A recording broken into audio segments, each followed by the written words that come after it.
নমস্কার, আমি শম্পা। শম্পা আচার পরিবারে তোমাদের সবাইকে স্বাগতম।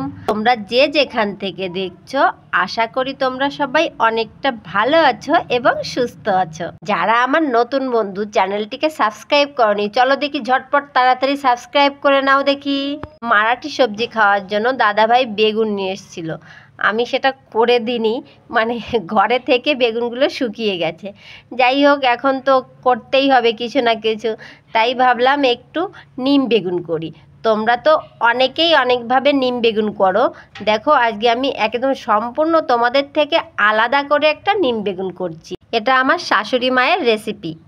ছিলাম 2 শীষ নিম পাতা নিয়ে আসো, দেখো 1 গুচ্ছ নিম পাতা নিয়ে এসছে। আর এদিকে দেখো আমি ডিম আর আলুটা বেছে নিয়েছি। অনেকেই প্রশ্ন করতে পারো, দিদি তুমি শুধু অল্প তেল অল্প মশলার কথা কেন বলো? অল্প তেল অল্প মশলা সবসময় কি রান্না হয়? সে কথা তো বলছি, তার আগে কি কি মশলা নিলাম দেখিয়ে দিই। জিরে আর লঙ্কা একসঙ্গে বেটে নিয়েছি, হলুদ নিয়ে নিলাম ফোড়নের জন্য, জিরে, তেজপাতা, শুকনো লঙ্কা, আর দেখো লবণ নিয়ে নিয়েছি। আর নিয়ে নিলাম একটা টমেটো আর তেল। কড়াইটা গরম হয়ে গেছে, এখন কড়াইতে দিয়ে দেব আমি তেল। তেল দেওয়ার পরে তেলটা গরম করে নিচ্ছি একটুখানি, তারপর গরম হয়ে গেছে, এখন আমি দিয়ে দিচ্ছি ডিম। ডিমটা আমি হালকা করে ভেজে নেব, বেশি একটা ভাজবো না। ভাজার পরে আমি ডিমটাকে দেখো ভেজে নিয়েছি, এখন তুলে নিচ্ছি। তুলে নেওয়ার পরে আমি দিয়ে দেব আলুটাও কিন্তু আমি সিদ্ধ করে নিয়েছি, কিন্তু একদম নরম নরম করিনি, একটু শক্ত শক্ত করেই সিদ্ধ করে নিয়েছি। তারপর আলুটাকে দেখো আমি ভালো করে ভেজে নিয়েছি, একটু লাল লাল করে ভেজে নেওয়ার পরে আমি যে তেল আছে সেই তেলে আমি দিয়ে দিচ্ছি জিরে ফোড়ন এবং তেজপাতা আর শুকনো লঙ্কা।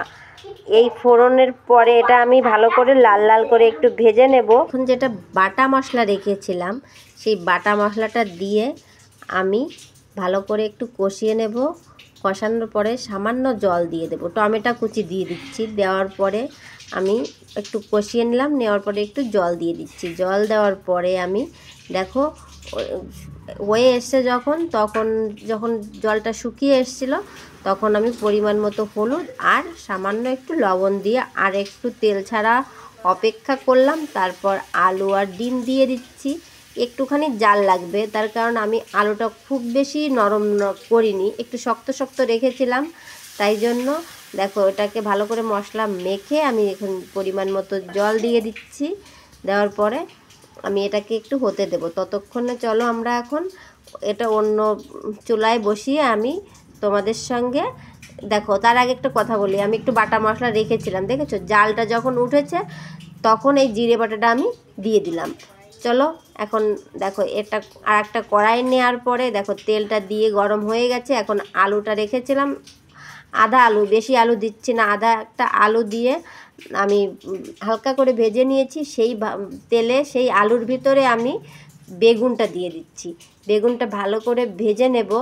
ভেজে নেওয়ার পরে আমি এর ভিতরে কাঁচা লঙ্কা দিয়ে দিচ্ছি। কাঁচা লঙ্কা দিয়ে আমি হালকা করে ভেজে নিলাম। ভেজে নেওয়ার পরে আমি মাছ দিয়ে দেব। মাছ দিয়ে আমি তোমার ভাজা মাছ ছিল, কালকের ভাজা মাছ ছিল, সেই ভাজা মাছটা আমি দিয়ে দিচ্ছি। দেওয়ার পরে আমি পরিমাণ মতো জল দিয়ে দেব। এটাকে একটু হতে দিই। আর দেখো অলরেডি ওটাকে বসাতে বসাতে আমার ডিমের ঝোলটা হয়ে গেছে। যে ভাজা মশলাটা ইউজ করি সেই ভাজা মশলাটা ছড়িয়ে দিয়ে একটুখানি নেড়ে চেড়ে আঁচটা বন্ধ করে নামিয়ে নিলাম আমার ডিমের ঝোল। আর এদিকে দেখো আমার এটা ততক্ষণে সম্বরা দেওয়ার মতো হয়ে গেছে। আর আমি এখানে দিয়ে দিচ্ছি তোমার রাঁধুনি সম্বরা আর তেজপাতা, আর দেব আমি কিছু, কি বলো তো, এই দেখো সেই নিম পাতা, যে নিম পাতা এনেছিল 1 গুচ্ছ নিম পাতা, তার থেকে মাত্র কয়েকটা আমি ভালো করে ধুয়ে মুছে দিয়ে দিলাম। এটাকে আমি একটু ভেজে নেব। ভালো করে ভেজে নিলাম। নেওয়ার পরে আমি এখন দিয়ে দিচ্ছি সম্বরা। চলো এটাকে আমি এখন সম্বরা দিয়ে দিচ্ছি। আও, দারুণ একটা চেন্ট বেরালো, দারুণ, কি বলবো। যাই হোক চলো, এইভাবে নিম বেগুনটা রান্না করলে আমাদের বাড়ির সবাই পছন্দ করে এবং ভালো খায়, কারণ খুব একটা তিতো নিম বেগুন ওরা খেতে চায় না। তাই জন্য আমার শাশুড়ি মা এইভাবে নিম বেগুনটা রান্না করে, আমিও করি। দেখো কি সুন্দর কালার এসছে, একদম একটা অন্যরকম কালার এসছে। যাই হোক, ভালোই লাগছিল। আর এখন বলি, অল্প দুটো রান্না কেমন হয়েছে অবশ্যই কিন্তু কমেন্টে জানাবে। আর ওই অল্প তেলের কথা, বড় বৌদির বিয়ে হওয়ার পরে সংসার তো বড় মানে লক্ষ্মীর কাছেই যাবে, তাই জন্য মা বড় মাকে তেল মশলা মেপে মেপে দেওয়া হতো যে এই তেলে এই মশলায় দুটো তিনটে আইটেম রান্না করতে হবে। সেইভাবে করতে করতে মা বড় মা একটু অল্প তেলে অল্প মশলায় রান্না শিখে গেছে। এবং কি বলবো, আমার মা একটু বেশিই করতো রান্না, তাই জন্য দেখো পাড়ায় যে রান্না বড় বড় রান্নাগুলো হতো গ্রামে, আমার মাই করতো। যাই হোক, ভালো থেকো।